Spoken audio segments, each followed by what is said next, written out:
प्रिय दोस्तों, नमस्कार। आप सभी का मोटिवेशनल अमेजिंग चैनल पर स्वागत है।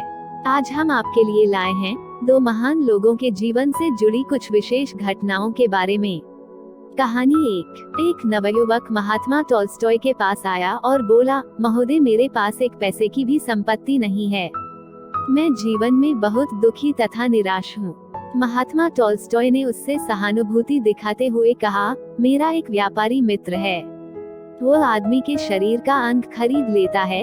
तुम चाहो तो मैं तुम्हें उससे मिलवा सकता हूँ। वो तुम्हें तुम्हारी आंखों के लिए 20,000, हाथों के लिए 15,000 और पैरों के लिए 10,000 की रकम दे सकता है। यदि चाहो तो ये अंग बेचकर आज ही तुम 45,000 के स्वामी बन सकते हो, और यदि तुम उसके हाथ अपने शक्ति एवं यौवन से भरे पूरे शरीर को बेच सको तो वह तुम्हें खुशी से लाख रुपए दे सकता है। यदि धनवान बनना चाहो तो मेरे साथ चलो, मैं तुम्हें आज ही उससे मिलवा देता हूँ। युवक भौचक्का सा टॉल्स्टॉय की ओर देखता हुआ बोला, आप ये क्या कहते हैं? शरीर संपदा की तुलना में रुपया और पैसा क्या मूल्य रखता है? मैं इसे 1 लाख तो क्या 1 करोड़ में भी बेचने को तैयार नहीं हो सकता। महात्मा टॉल्स्टॉय हंसे और बोले, जब तुम्हारे पास इतना मूल्यवान शरीर है तब तुम अपने आप को गरीब किस प्रकार कह सकते हो? युवक, मनुष्य का ये शक्तिशाली शरीर साक्षात कल्प वृक्ष है। इसको ठीक ठीक उपयोग में लगाओ, श्रम करो, तुम शीघ्र ही देखोगे कि तुम सुख समृद्धि के स्थायी स्वामी बन जाओगे। कहानी 2। नेपोलियन बोनापार्ट जब विद्यार्थी थे, उन्होंने रहने के लिए एक नाई का मकान किराए पर ले रखा था। नाई की एक सुंदर कन्या भी थी। वो किसी भी प्रकार से नेपोलियन को अपने रूप जाल में फंसाना चाहती थी, इस कारण उसके सामने सदैव काम कुचेष्टाएं करती रहती थी। नेपोलियन ये सब देखते तो थे, लेकिन उन सभी बातों पर ध्यान न देकर चुपचाप अपनी पढ़ाई में लगे रहते थे। बात जहाँ थी वहीं समाप्त हो गई। कुछ दिन बीते, नेपोलियन सेना में चले गए।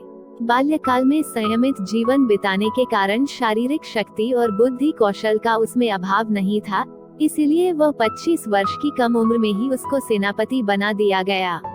एक बार वह किसी काम के सिलसिले में अपने उसी विद्यालय में गए जहां उसने शिक्षा पाई थी।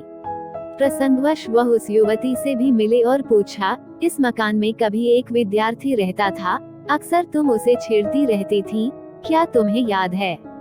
युवती ने रूखेपन से कहा, हाँ, एक लड़का था, वो बिल्कुल बेकार और किताबी कीड़ा था।